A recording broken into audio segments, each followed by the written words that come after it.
fatigué, mais pas à cause d'un effort physique. Ce genre de fatigue s'élimine avec une sieste. Non. Ce que tu ressens, c'est une forme de vide. Un vide que tu ne sais même pas nommer, mais qui est là, chaque matin, dès que tu ouvres les yeux. La plupart des gens ne l'admettent jamais. Ils se cachent derrière leur boulot, derrière leurs stories, derrière leurs abonnements aux plateformes pour adultes, leurs applis de rencontres, la salle de sport, ou leur obsession de la productivité. Mais dans les premières heures du matin, quand il n'y a plus rien à prouver, quand plus rien ne t'occupe l'esprit, quelque chose crie à l'intérieur de toi. Et tu fais tout pour ne pas l'écouter. Parce que si tu écoutais vraiment, si tu osais le regarder en face, tu comprendrais une chose, une vérité qui t'écraserait intérieurement. Tu ne sais pas qui tu es. Tu as passé ta vie à courir après des ombres, à désirer ce que les autres désirent, à collectionner des réussites qui ne te nourrissent pas, à chercher des approbations qui t'ont vidé au lieu de te remplir. Et tu veux que je te dise ce qui a empoisonné ton âme? Commençons par ce que tu n'as pas envie d'entendre.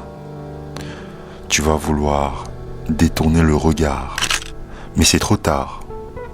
Parce qu'au fond, tu le sais déjà. Quelque chose a pourri en toi. Et ce n'est pas ton corps, ce n'est pas ton mental. C'est plus profond que cela. C'est ton âme. Ton âme enchaînée depuis trop longtemps à un désir que tu ne comprends même pas.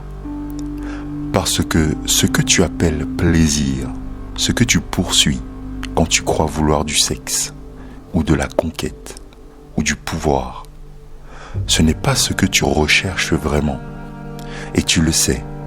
Tu le sais parce qu'après un orgasme, c'est le vide qui revient. Tu le sais parce qu'après chaque rencontre, une ombre s'installe en toi. Une ombre que rien ne comble, ni un autre corps, ni plus d'attention, ni une avalanche de compliments. C'est l'ombre d'une vérité que tu as peur de regarder en face. Tu as passé toute ta vie à courir après ce qui ne pouvait être trouvé qu'à l'intérieur de toi. Mais tu continues. Tu ressens ce picotement, ce manque, et tu l'appelles désir. Mais tu ne le comprends pas. Parce que si tu le comprenais, si tu étais conscient du pouvoir qu'il a, tu cesserais d'en jouer comme d'un simple jouet. Le désir masculin, ce n'est pas une pulsion. C'est une force ancienne, une force primordiale, un courant souterrain qui, si tu ne l'apprivoises pas, te dévore de l'intérieur. Tu as grandi dans une culture qui t'a appris à craindre ton propre feu. On t'a dit de le contrôler, de le nier, de le dissimuler, de le déguiser en galanterie, en agressivité ou en réussite. Mais jamais, jamais on ne t'a appris à l'écouter, à le comprendre, à l'honorer. Et c'est pour cela que tu es brisé, parce que tu as passé des années à te fuir toi-même, tout en te racontant que tu progressais. Chaque relation où tu t'es perdu, chaque femme que tu as tenté de conquérir, chaque regard désespéré que tu as recherché, ce n'était que des tentatives ratées de remplir un trou que tu n'as même jamais su localiser. Cette vidéo ne va pas te faire du bien. Ce n'est pas son but. Elle n'est pas là pour flatter ton ego, mais pour arracher chaque masque jusqu'à ce que tu sois nu, brut, entier, jusqu'à ce que tu regardes ton désir en face et que tu ne puisses plus jamais détourner tes yeux. Parce que ce désir, ce n'est pas ce que tu crois. Ce n'est pas une faim de chair. Ce n'est pas une soif de corps. Ce n'est pas une addiction au sexe. C'est un cri, un appel muet, un hurlement de ton âme, une prière silencieuse qui dit « Regarde-moi, connecte-moi, transcende-moi ». Mais tu ne l'entends pas. Tu n'entends que l'urgence, le besoin, l'anxiété. Alors tu te jettes vers l'extérieur, comme si chaque orgasme était une porte vers le paradis. Mais à chaque fois que tu passes cette porte, tu découvres que le paradis n'y est pas. Juste un mirage, une coquille vide. Carl Jung le savait. C'est pour cela qu'il parlait du désir comme une projection de l'âme. Il disait que ce que tu convoites chez l'autre, c'est ce qui te manque à l'intérieur de toi-même. Tu ne désires pas cette femme. Tu désires la partie de toi que tu crois être incomplète. Tu ne convoites pas son corps. Tu convoites l'énergie que tu as perdue quand tu t'es déconnecté de ton essence. Et ça, personne ne te l'a jamais dit. Parce que ce désir mal compris ne te conduit pas vers la vie. Il te mène vers la mort. Une mort lente, silencieuse, émotionnelle. La mort de ton but. La mort de ta créativité. La mort de ta puissance. Parce qu'à chaque fois que tu projettes ton désir vers l'extérieur, tu t'épuises, tu te fragmentes, tu te vides. Et un jour, tu regardes ton reflet dans le miroir et tu ne vois plus un homme, tu ne vois qu'une ombre. Et le pire, c'est que tu t'y habitues. Tu t'habitues à cette vie tiède, à ce sexe sans âme, à cette recherche éternelle de validation. Tu t'habitues à mendier des miettes d'attention, comme si cela pouvait compenser tout ce que tu perds à chaque fois que tu te trahis. Encore une fois. Et voici la vérité qui va te faire le plus mal. Personne ne viendra te sauver. Personne ne te rendra la partie de toi que tu as perdue. Personne ne va honorer ton désir si toi-même tu continues à le profaner. Tu es le seul à pouvoir transformer cette force sauvage en puissance sacrée. Et non, cela ne se fait pas en niant ton désir, ni en pratiquant une chasteté vide, ni en le réprimant à coups de morale. Cela se fait par de la transmutation, par une alchimie intérieure, par une décision radicale. Cesser d'utiliser ton désir pour fuir et commencer à l'utiliser pour construire. Cette vidéo, ce n'est pas un contenu de plus, c'est un seuil. Et si tu le franchis, il n'y a plus de retour possible, parce que tu vas voir la prison dans laquelle tu étais enfermé. Tu vas voir comment ton énergie a été vidée par des relations toxiques qui n'étaient que le reflet de ta propre déconnexion. Tu vas voir comment ta puissance a été kidnappée par un système qui te veut engourdi, addict, soumis. Tu vas voir autre chose aussi. Tu vas voir la graine de cette véritable puissance, celle qui ne dépend pas du regard des autres, celle qui ne demande pas d'applaudissements, celle qui naît le jour où tu arrêtes de quémander l'amour et que tu commences enfin à t'aimer depuis ton propre centre. C'est ça le chemin de l'amant souverain, celui qui n'a plus besoin de conquérir des corps parce qu'il a déjà conquis son âme, celui qui ne craint plus son désir parce qu'il l'a apprivoisé comme un dragon intérieur, pas pour le tuer, mais pour voler avec lui. Et non, ce n'est pas un chemin facile, c'est un chemin sombre, solitaire, brutal, mais c'est aussi le chemin vers toi-même. Alors décide-toi, tu peux refermer cette vidéo maintenant et continuer à faire semblant d'être un homme pendant que tu t'éteins lentement dans des relations sans âme, des orgasmes vides et des validations bon marché, où tu peux rester et affronter la vérité, celle qui t'attend depuis des années, Parce que ton désir, ce n'est pas ton ennemi, c'est ta clé. La vraie question c'est, vas-tu continuer à l'utiliser pour ouvrir les portes des autres, ou vas-tu enfin t'en servir pour ouvrir la tienne? Et c'est là qu'un phénomène étrange se produit. Quand tu commences à regarder ton désir avec des yeux neufs, quand tu cesses de le voir comme un caprice de la chair et que tu le traites comme un message sacré, alors ta réalité commence à trembler. Parce que le monde, tel que tu le connaissais, était bâti sur un malentendu. Et maintenant, tout commence à s'effondrer. Les gens autour de toi ne raisonnent plus de la même manière. Les conversations vides deviennent insupportables.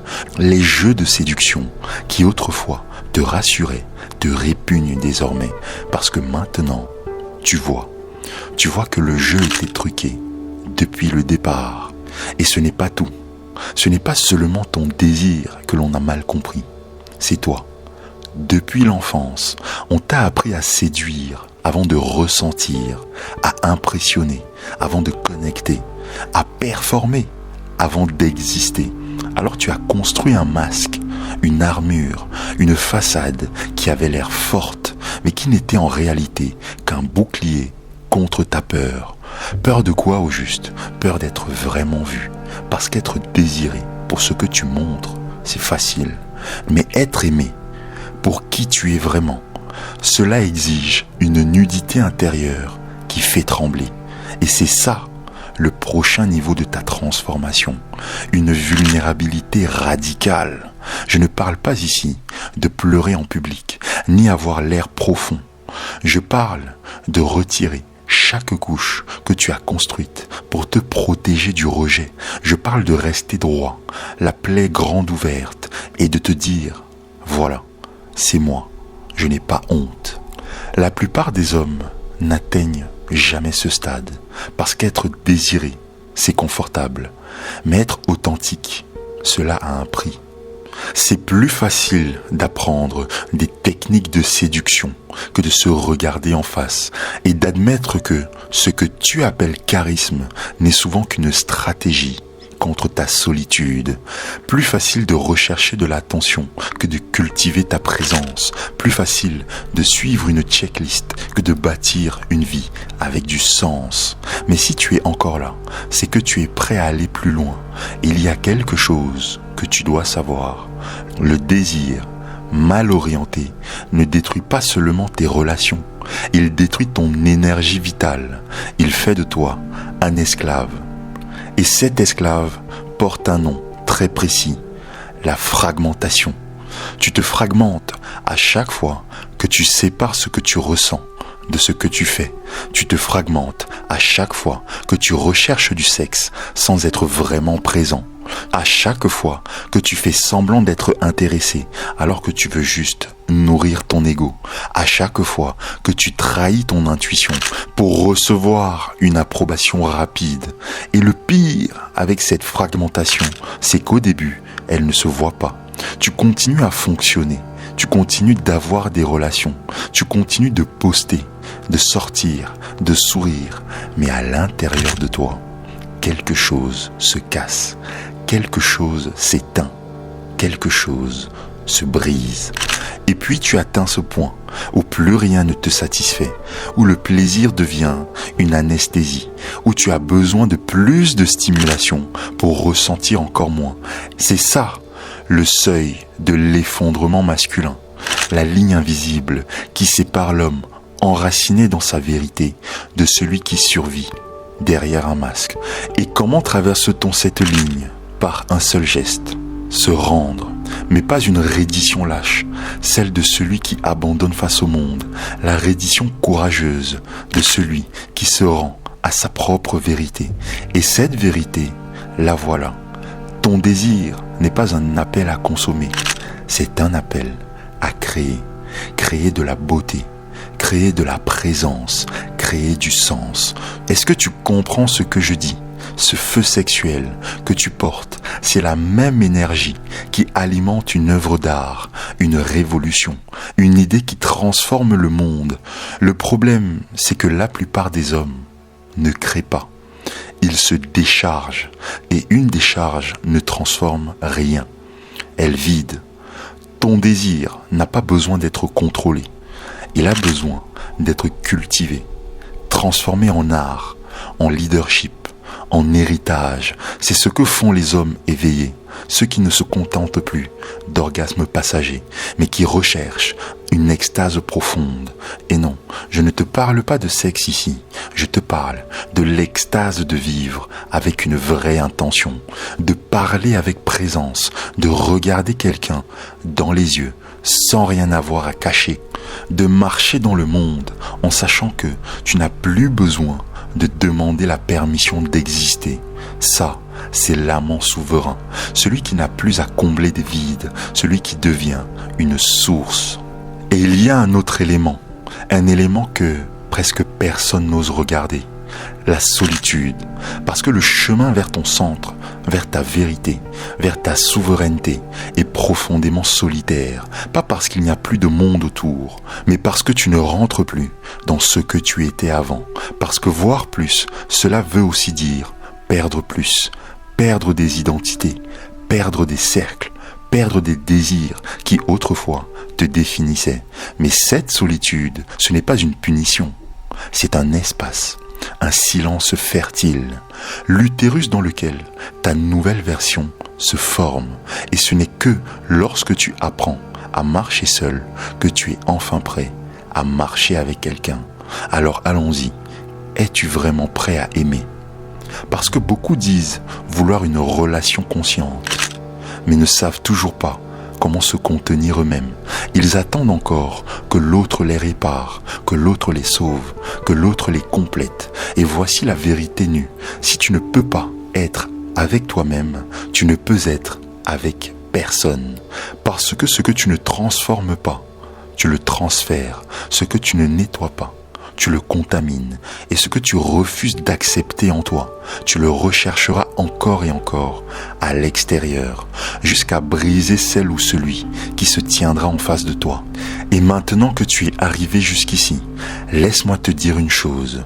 Ce n'est pas le pouvoir de dominer, c'est le pouvoir de choisir. Choisir ton centre, choisir ton énergie, choisir comment utiliser ton désir, comme une excuse pour te perdre ou comme un pont pour t'élever. C'est ça la grande bifurcation, le point de non-retour. Parce qu'après avoir vu, tu ne peux plus faire semblant de dormir.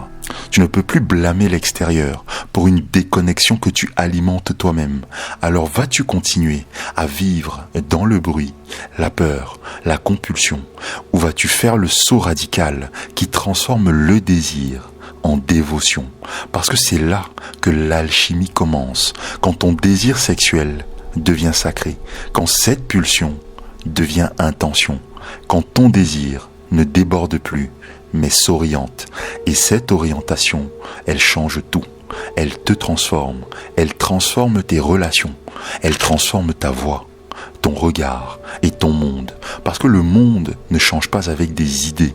Il change avec de l'énergie incarnée. Et ton énergie, quand elle est ancrée dans l'âme, elle devient incassable. Alors ne me crois pas. N'idéalise pas ces mots. Ressens-les. Observe-toi. Ose t'arrêter, ose être avec toi-même, dans le silence, ose retenir ton désir sans le consumer. Parce que c'est là, exactement là, que commence ta vraie renaissance, pas celle que les autres attendent de toi, celle que tu as refusée trop longtemps, celle qui te rend ton feu, et cette fois-ci, pour toujours. Et quand tu retrouves ce feu, tu ne peux plus vivre comme avant. Cela change ta manière de marcher, cela change ton rythme cardiaque, ta voix. Tu ne parles plus pour impressionner, tu parles pour transmettre. Tu ne regardes plus pour obtenir, tu regardes depuis la racine. Tu ne séduis plus par technique, tu séduis par ta présence. Et ça terrifie beaucoup d'hommes, parce que quand un homme s'allume de l'intérieur, il devient impossible à manipuler. Il n'est plus addict à la flatterie. Il ne plie plus pour être aimé. Il ne se noie plus dans le bruit. Il est libre. Et la liberté d'un vrai homme, c'est l'acte le plus subversif de ce siècle. Parce que dans un monde qui a besoin d'hommes obéissants, éteints, dépendant, brisé. Un seul homme qui s'éveille représente une menace. Et te voilà, aux abords de cet éveil. Tu ressens le vertige, tu ressens l'appel, tu le sens.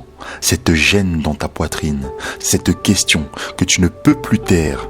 Qui serais-tu si tu arrêtais de mendier ta valeur? Qu'est-ce que tu construirais si tu canalisais ton énergie au lieu de la gaspiller? Quelle vie t'attend si tu arrêtes de courir après le monde et que tu restes immobile jusqu'à ce que le monde vienne à toi? Parce que voici le secret final. Le vrai homme ne court pas, il attire. Pas par stratégie, pas par apparence, mais parce que son énergie est déjà une déclaration. Il n'a rien à prouver parce que sa simple existence a déjà du poids. Et tu peux être cet homme, pas l'homme idéalisé, pas l'homme parfait, l'homme réel, celui qui est passé par la boue et qui s'est reconstruit pièce par pièce, celui qui ne cherche plus de Dieu à l'extérieur parce qu'il est devenu un temple. Et si tu es arrivé jusqu'ici, ce n'est pas un hasard, cette vidéo n'est pas un divertissement, c'était une invitation, un miroir, une provocation, parce que quelque chose en toi crie depuis des années pour sortir. C'est pour cela que tu ne rentres plus dans les cases, c'est pour cela que tu te sens frustré, parce que tu ne peux plus revenir à l'ancienne version de toi, et tu le sais, tu le ressens, c'est ton point de rupture. Alors ne l'ignore pas, ne l'anesthésie pas, ne dis pas « je verrai plus tard ». L'âme n'a pas de calendrier, le feu n'attend pas. Agis, habite-toi, ressens, décide, transforme. Si ce message t'a transpercé comme une lame, fais une chose. Va dans les commentaires et écris une seule phrase, celle que tu ressens, celle qui brûle à l'intérieur de toi, celle qui te résume actuellement, celle que tu n'as jamais dite à voix haute. Écris-la, parce que cette phrase, c'est la graine de ta révolution. Et si tu veux aller plus loin, si tu es fatigué de contenu superficiel, de la motivation prémâchée, des promesses creuses, abonne-toi. Mais pas pour faire comme tout le monde. Abonne-toi pour te souvenir, pour revenir, pour approfondir, pour marcher sur ce chemin avec nous. Ceux qui ne se contentent plus de survivre, ce n'est pas une chaîne, c'est un rituel. Et ici, il n'entre que ceux qui sont prêts à brûler. Mais attends, parce qu'il reste une chose que tu dois savoir. Tu penses peut-être que le plus dur est fait, que tu as compris l'origine de ton vide, la vérité sur ton désir et le piège dans lequel il t'avait enfermé. Mais non, ce que tu viens de voir, ce n'est que la première couche, la surface du gouffre, parce qu'il existe encore une faille bien plus dangereuse, cachée sous ton besoin d'être aimé, que tu n'as pas encore osé nommer. Cette faille, elle ne se manifeste pas dans les grands choix, mais dans les plus petites de tes réactions, quand tu en fais trop, quand tu t'effaces, quand tu t'attaches à celles qui ne te choisissent pas vraiment. Et si tu ressens en ce moment un nœud dans ta gorge, un poids dans ton ventre ou une tension dans ta poitrine quand tu m'écoutes, ce n'est pas de la tristesse, ce n'est pas de la honte, c'est ton instinct qui se réveille, c'est ton âme qui te hurle. Tu n'es plus en sécurité dans ce que tu appelles amour. Et si tu refuses d'entendre ce signal, tu referas les mêmes erreurs, encore et encore, mais plus subtilement, parce que ce piège-là, il porte un masque, le masque du romantisme, celui de la loyauté, celui de la bienveillance. Mais en réalité, c'est un programme, un conditionnement émotionnel caché qui pousse les femmes à te mépriser, précisément quand tu fais tout pour essayer de leur plaire. Et si tu ne comprends pas ce mécanisme maintenant, tu ne deviendras jamais libre, car voici la vérité que personne ne t'a jamais dite. Ce que tu donnes par peur d'être abandonné devient l'arme que l'on utilise pour t'abandonner. Tu crois avoir compris les lois de l'attraction. Détrompe-toi. Le vrai levier du pouvoir, le plus silencieux, le plus cruel, le plus décisif, il se joue dans la manière dont tu réagis face à celle qui s'éloigne.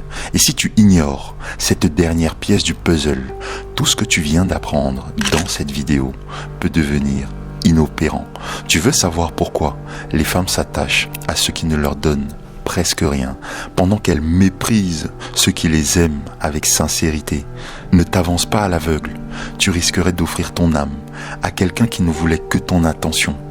Clique sur cette vidéo qui va s'afficher à l'écran maintenant, mais sois prêt, parce que ce que tu vas y entendre risque de briser ce qu'il te restait d'illusion. Clique maintenant avant que ton prochain élan d'amour ne te coûte ta souveraineté.